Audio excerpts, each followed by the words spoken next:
দৈনন্দিন জীবনে প্রতিদিন আমি যেই কাজগুলো করি সারাদিন সকালে নাস্তা বলেন, দুপুরের বলেন, রাত্রের বলেন, সন্ধ্যার নাস্তা বলেন, সব একটু একটু করে ক্যাপশন আমি নিয়ে রাখি, ভিডিওগুলো ধারণ করে রাখি, পরের রাত্রে এডিট করে আপনাদের সামনে উপস্থাপন করি লং ভিডিও আকারে।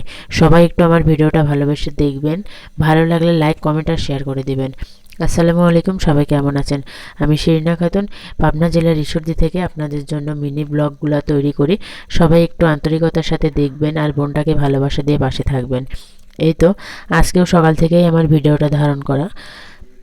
দুপুরের পর আমরা খাওয়া দাওয়া করে যখন শুয়েছিলাম তখন কিন্তু আকাশে অনেক মেঘ ধরছিল, বৃষ্টিও হয়েছে।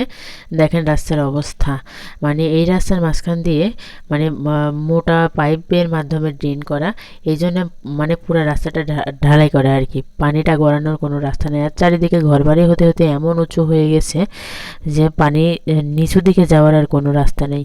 রাস্তার কথা কি বলবো, আমার ছাদের অবস্থা দেখেন।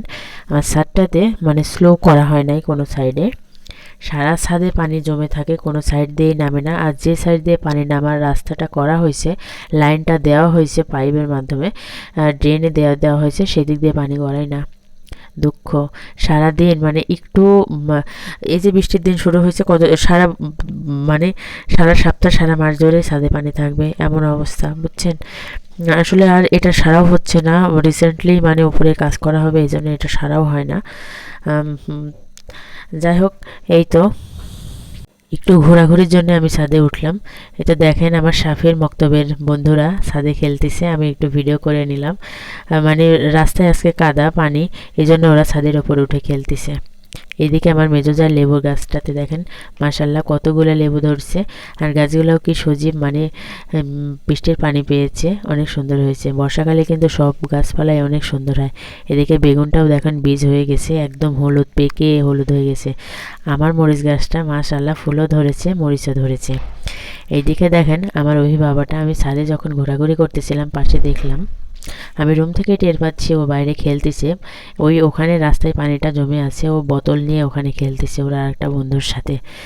যাই হোক, এই নোংরা পানির মধ্যে খেলাখেলি করছে, অনেকক্ষণ ধরে নিষেধ করেছি, তাও শোনেনি। দেখেন এই তো ভিডিওটা এই জন্য ধারণ করেই রেখেছি, ও আমাকে বিশ্বাস করে না, আমি ধরেই রেখেছি ভিডিওটা। ও দেখেনি, আমাকে খেয়াল করেনি, করলে পারে হয়তো বা চলে যেত। ওর প্রতিনিয়ত দেখেন নোংরা পানির মধ্যেও কীভাবে দৌড়াদৌড়ি করতেছে। এই যে দেখেন এবার পানির মধ্যে কি করে, এই দেখেন প্যান্ট ভিজছে, হাত ভিজছে, পাও ভিজছে, সব ভিজছে। সন্ধ্যায় বাসার মধ্যে আসার পর বাচ্চাদের জন্য নুডলস রান্না করলাম। যাই হোক, সবাই মিলে নুডলস খাবো, এই জন্য আজকে একটু বেশি করে রান্না করেছি। আমার ভিডিওটা আপনাদের কাছে ভালো লাগলে অবশ্যই লাইক, কমেন্ট আর শেয়ার করে দিবেন। আর আমার বাচ্চাটার জন্য সবাই দোয়া করে দিবেন, আর সবাই আমার জন্য দোয়া করবেন। ধন্যবাদ।